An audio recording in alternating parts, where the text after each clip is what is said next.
Welcome to Know What is Safe, a podcast about books, life, and where the truth can be stranger than fiction. I'm your host, Elizabeth Scozzari. Hi everyone, welcome back.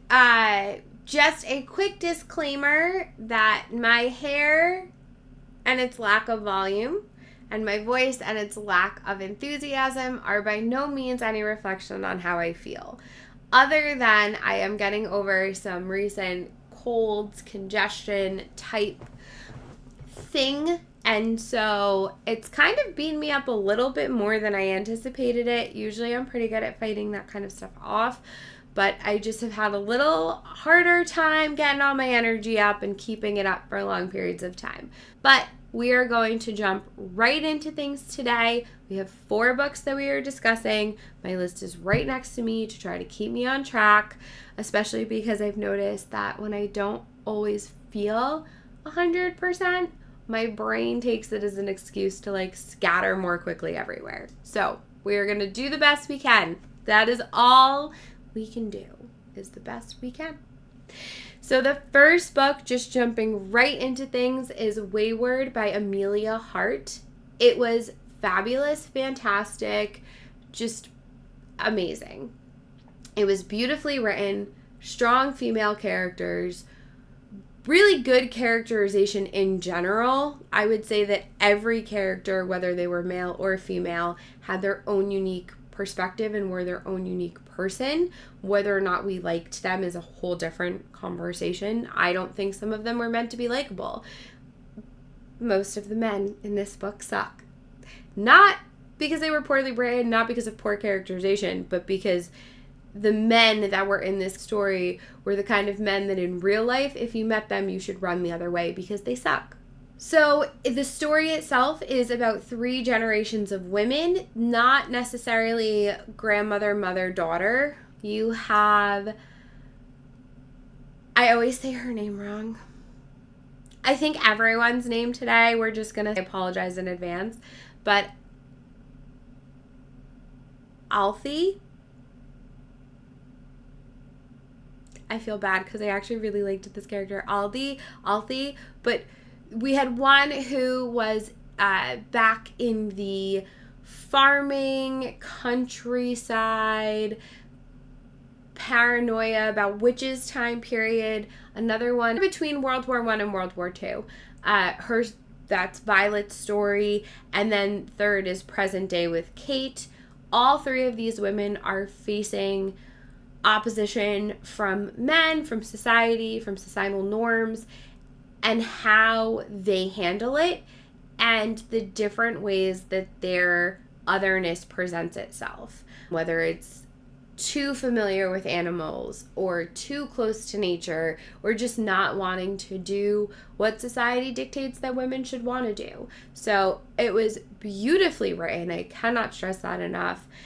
It was a moving story. There's this really neat thing that Emilia Hart does where themes are kind of echoed throughout each one of these women's stories, or specific moments, the way that they handle something, a look or a saying or just a feeling. And it's so beautiful the way it's done, because it's not like a word echo in the same paragraph, but a moment captured in time that kind of shows itself through all these different women's experiences. And it was truly beautiful. So beautifully written, 5-star, loved the characters. The storyline broke my heart, put it back together, broke it again.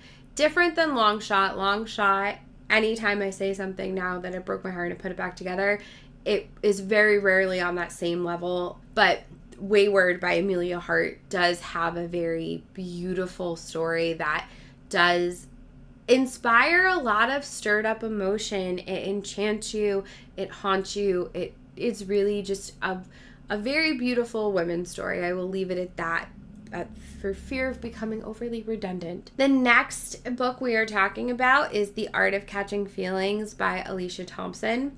Her other books include Love in the Time of Serial Killers and With Love from Cold Worlds. They're both right there. One thing, I am reaching over, that I did love about my pre-order of The Art of Catching Feelings. Just like when I pre-ordered Cold World, this one came with swag. And this book, I should probably tell you about it before I show you what the swag was. Or at least 2 pieces of it because they're in my hands. But The Art of Catching Feelings was specifically about a baseball player and a woman who starts as a heckler, ends up becoming a sports agent, or excuse me, not a sports agent, a sports reporter. And their enemies to lovers journey. But one thing that I thought was so neat, because it was a baseball themed book, the swag that came with the pre-order were baseball cards for each of these 2 characters with like little profile information on the back. Just, I fucking loved it. There was also a postcard and a sticker. I love the sticker. If someone can make me a Chris Kepler shirt, like a baseball shirt, I know exactly what I want. Blue sleeves. Okay, maybe I don't know how to describe it, but I can see it. It's like that sports shirt, you know what I mean? With the blue sleeves and then the blue collar, and then it's white and it says the baseball team name in front, and then on the back it has his name and his number. Anyway, so I would never do it because it's copyright infringement, but I'm not beneath wearing one because I loved it. I loved this book. It was so fun. It was great. It was cute. And compared to her other books, I will say that even though this is about a major league baseball player and, you know, that kind of pressure, and not everyone can go out and become, well, anyone has the capacity to become a baseball player. I believe that anyone, much like Remy from Ratatouille, or I guess Gustav, like, anyone can do anything they want. Anyone can be anything they want.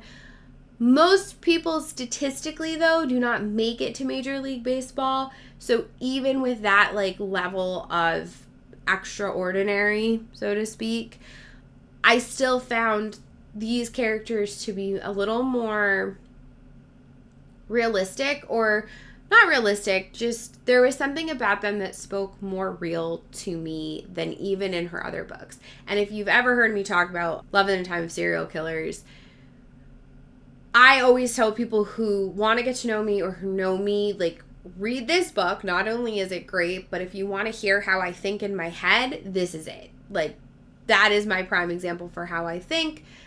With Love from Cold World, the characters in that definitely had relatable themes of finding your family, not quite fitting in, being quirky, being very, like, particular because of things that have happened in your life, trauma responses. All of those were relatable, but there's just something about Daphne and Chris that I don't know. I found like I could reach out and touch them. Like, they are real people, at least in my mind. But most things in my mind come across as real even when they're not. So that is The Art of Catching Feelings. Again, cute love story, enemies to lovers. I know we're getting to the end of summer, but a good close of summer book, a good end of baseball season. Though I think football just started, so baseball might be long since over, but maybe just read it next summer. Maybe read it during spring training. I know spring training is in April, so maybe just read it in April. There you go. The next book that we are covering is Immortality, a Love Story by Dana Schwartz. Is the follow-up to Anatomy, which I think we talked about a couple weeks ago. The book itself, I gave 3 stars to. I thought it was interesting. I did enjoy it. But this one took me longer to get through for 2 reasons.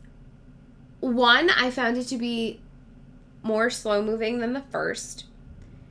2, it also became very repetitive. Those 2 things paired together kind of took me longer to get through it. I think I would have been fine if I had just read the first one and stopped there. With that being said, there were a lot of historical figures in this one that made appearances that definitely made it funnier and more interesting to read. Like the historical context paired with just getting to see these people that have long since been dead but come alive on the page, getting to learn some more historical context for things. I want to say it's the 17th century, but I'm not 100% sure about the time period of this one, mostly because I've since forgotten. I didn't love it as much as I wanted to, but I do still think it was a good book, just maybe not my favorite. The plot line itself, Hazel has now moved on in her life without her love. She is by herself in her castle mansion thing. Her mother and her brother have gone off to England to, I think he's going to school, and she's left alone. She's been practicing unofficially under the table as a female physician. She gets some clients, and she basically is running a hospital in her house at one point. This girl shows up on the verge of death. She has already taken something to get rid of a pregnancy, which is illegal at this time period, although history is a way of repeating itself. I will leave it at that, which is terrifying, but she has already taken something to get rid of this pregnancy, and Hazel cannot find it in her to turn this woman away. She's on the verge of death. She didn't administer any of the remedies or drugs to abort the pregnancy, but she doesn't want this girl to die. So she takes her in. Her friend is like, I don't think this is a great idea. This is illegal. You get in a lot of trouble, especially because you're not really a physician. Like, you're just kind of being one, and you're basically running a hospital out of your house. And Hazel's like, no, it's fine. We have trust. I'm helping her. It's okay.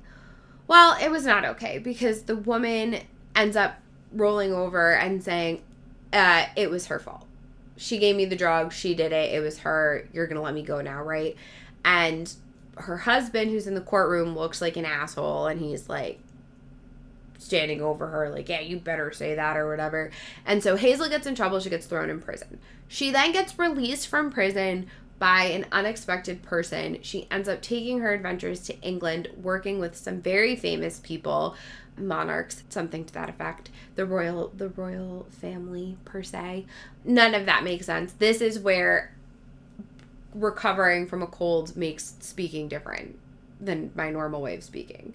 They actually probably both sound the same, but one, I would like to think I use words better, but someone will tell me if I don't, I am sure. But she goes to England, goes on this adventure, and that is kind of the premise of the story. There are some plot twists or some unexpected things come up. We never find out what happens to her lady and her lady's pregnancy.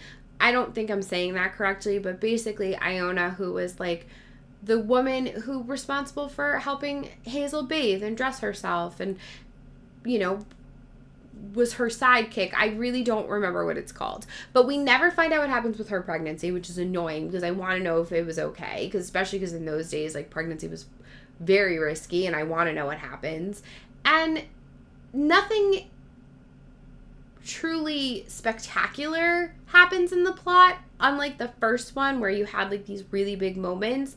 This plot was just kind of like a lot of little things that trickled along. So overall it was good. It wasn't great. I definitely still liked the first one better, but that is my review of Immortality, a Love Story. And the last one that we're going to talk about is Grove Hollow. Right? Groove? No. I was right. I did it right. I keep switching them all day today. But Grove Hollow, fucking A. Grove Hollow Metamorphosis by Shelby Nicole McFadden. So I saw this woman, super cute, adorable hat, put together like the witchy author I imagined her to be at, I think it was it the Fall Festival? It might have been at like the Fall Festival last year in town. The main street closes down, and there's vendors and like shops and really cool stuff and really cool people. And this woman was sitting there with a book, and I was all excited because as someone who is going to one day be on these bookshelves, your bookshelf, please and thank you, love your support, but who's going to be on a bookshelf, I always want to support other people who are doing it, have done it, who are doing it, who are out there, especially you're sitting at a table selling your books, like, amazing. So it's a beautiful book. I will say this. It is texturally, the cover so soft. It's a beautiful cover. When you take the jacket cover off, the book itself is so texturally pleasing. I have no idea what she did, but it is gorgeous. The pages are these lovely, like, creamy pages, exactly what you'd imagine for a book that took place or referenced things that happened in a Victorian time period. Like, absolutely physically beautiful book. So I bought the hard copy. I had her sign it. It sat on my shelf for a little bit. It's right over there. I was a little backlogged in all the books I wanted to read or the books I had picked out. My TBR list is mildly chaotic, but I finally got to it. And I was excited. The premise of this book is a 1980s gothic paranormal romance featuring 18-year-old Jade Whitney, and she makes a discovery that her family is in fact rich. It was not just her and her grandpa who recently passed, but she has this long-lost aunt. It's not really her aunt, is it? It's her grandpa's sister. So I guess maybe it's her great aunt. Yeah, I guess that'd be her great aunt.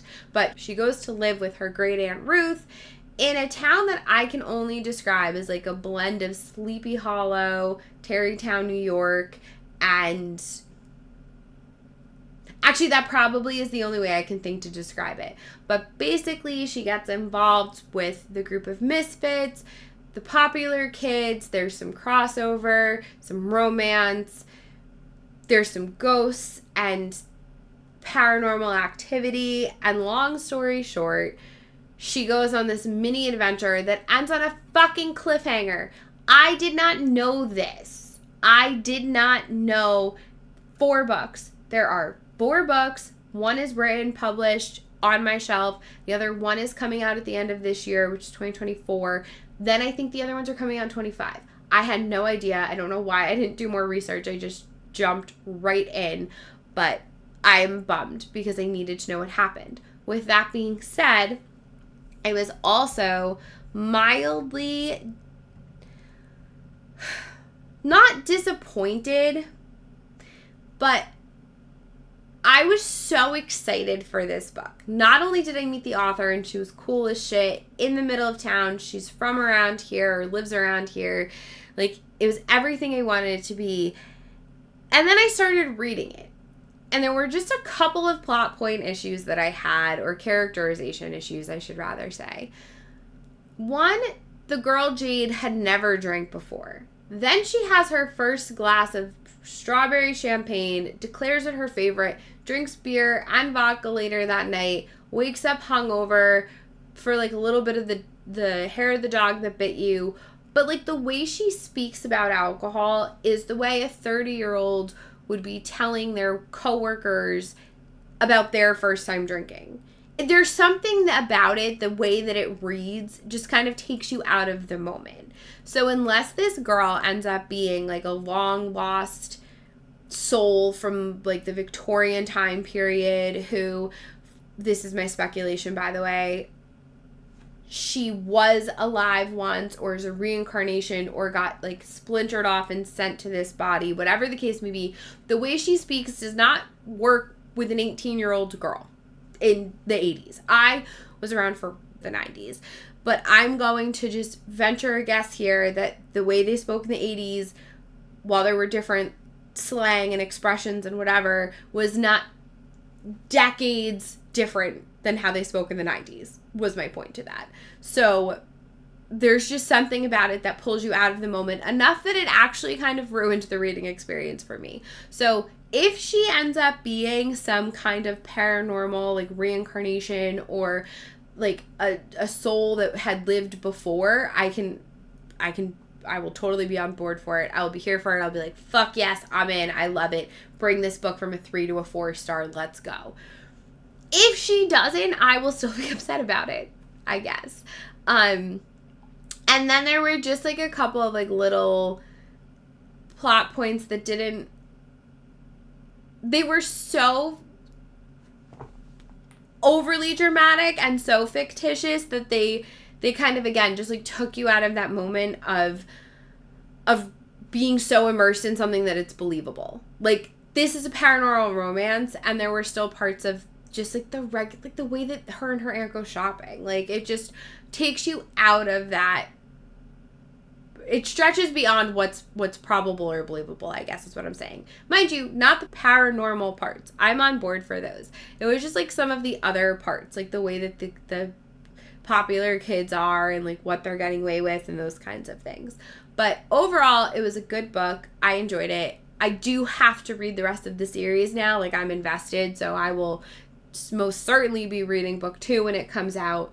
I do feel a level of stress and pressure for her, though, because according to her website, last I looked, like, she's still writing it. It's basically the end of summer of 2024, and this book is supposed to be coming out at the end of the year. So haven't checked her website yet, or not since the last time I looked, but the last time I looked, it was a little earlier in the summer, and she was still writing it, and it's due to come out at the end of the year. So I am like a little stressed for her, but I am excited to see. I am enjoying the story. I'm curious to see where it goes.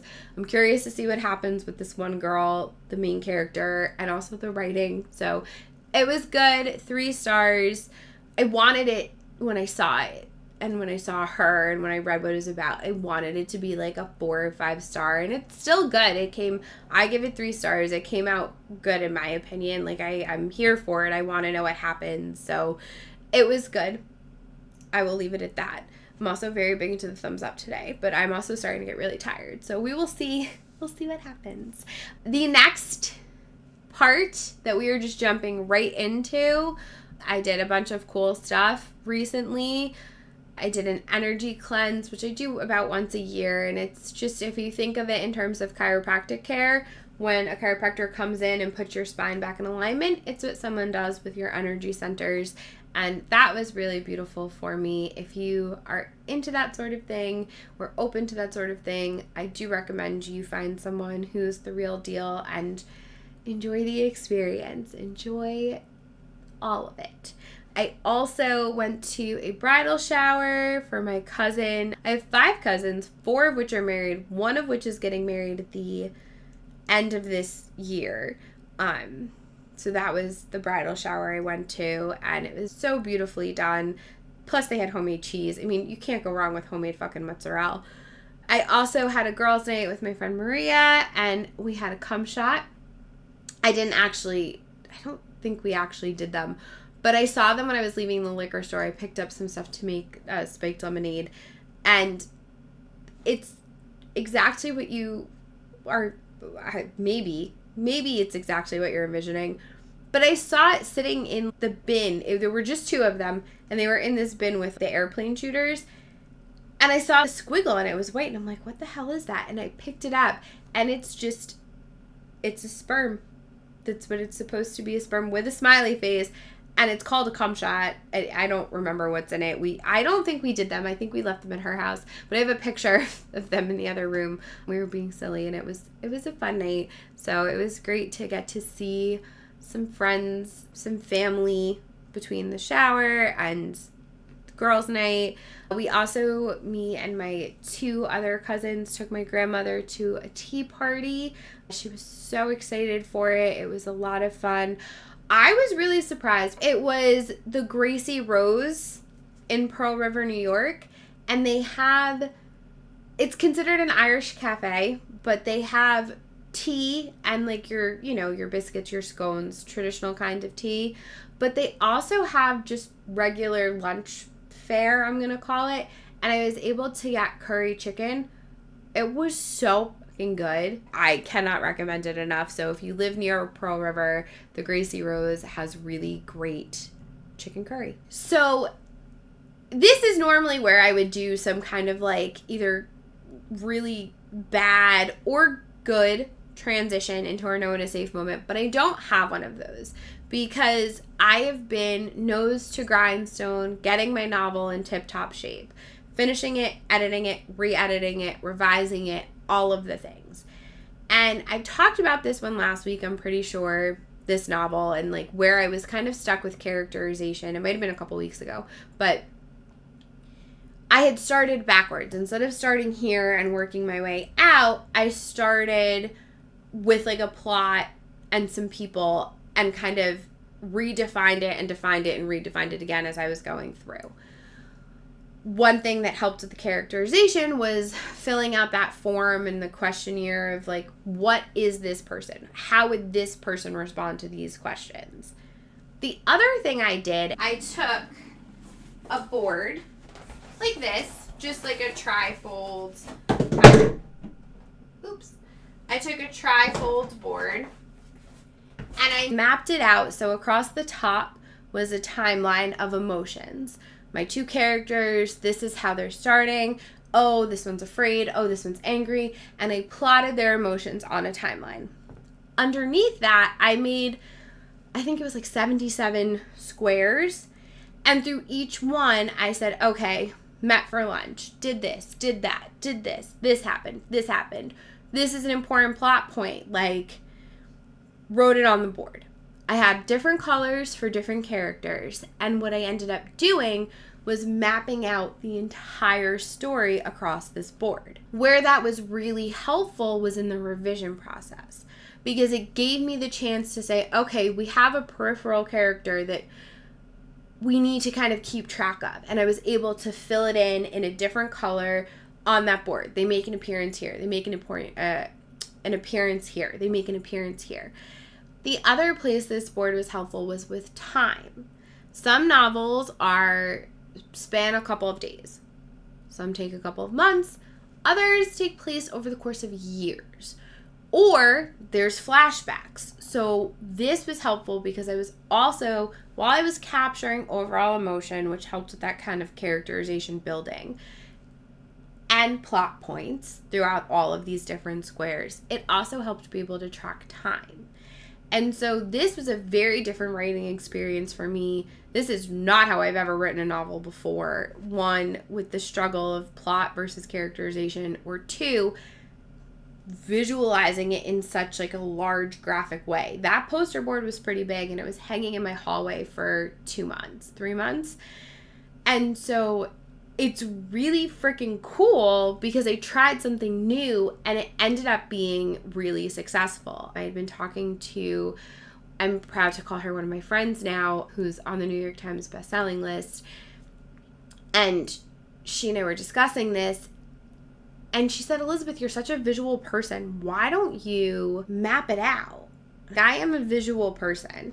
It is embarrassing how many like different notebooks I have for different things. Like, this is for my mentor conversations. This is for my podcast, but also story notes. Then I have my gratitude journal. I have a different notebook over there for just short story ideas. Like, the amount of different notebooks I have is borderline overwhelming. And I just talked about this the other day with someone in my personal life.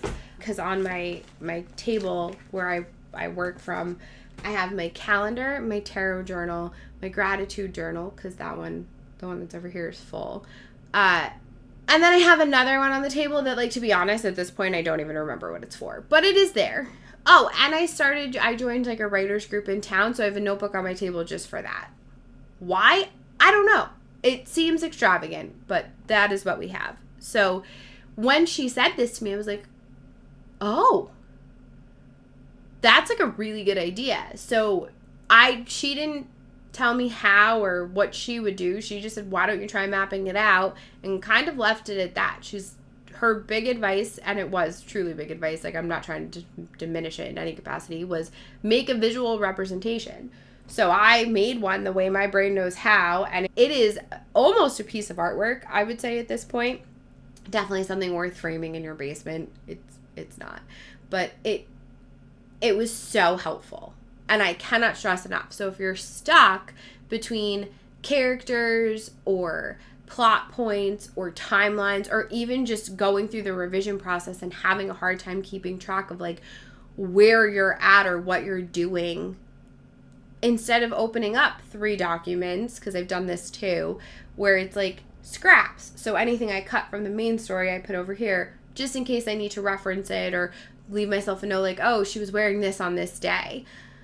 now it's on one place on a board where I can see it. And because Post-it notes are one of the coolest fucking inventions ever, you can add different things and it doesn't have to be permanent unless you want it to be. Or if something changes and you already wrote it in permanent marker, you could take an index card, because I did this too, because it's a white poster board, so I took a white index card, cut it to size, pasted over it, and it was like it was never there. So there's so many different things you can do between color coding, emotional plot lines, timelines, plot points. I recommend it a ton if you are struggling or if you just want to try something new. So while there might not be a story to show that no one is safe, you just remember that no one is just one thing, and in my world, there's always the opportunity for something new. All right, have a great day, everyone. Bye. Thank you so much for listening to No One Is Safe. This podcast means so much to me. If you've enjoyed it, please consider liking, subscribing, sharing, and leaving a review wherever you listen to your podcast. For more content or more information on me, please follow my Instagram page at Elizabeth Scozzari Author and check out my website, elizabethscozzari.com. Thank you so much again, and go out and have a wonderful day. See you next week.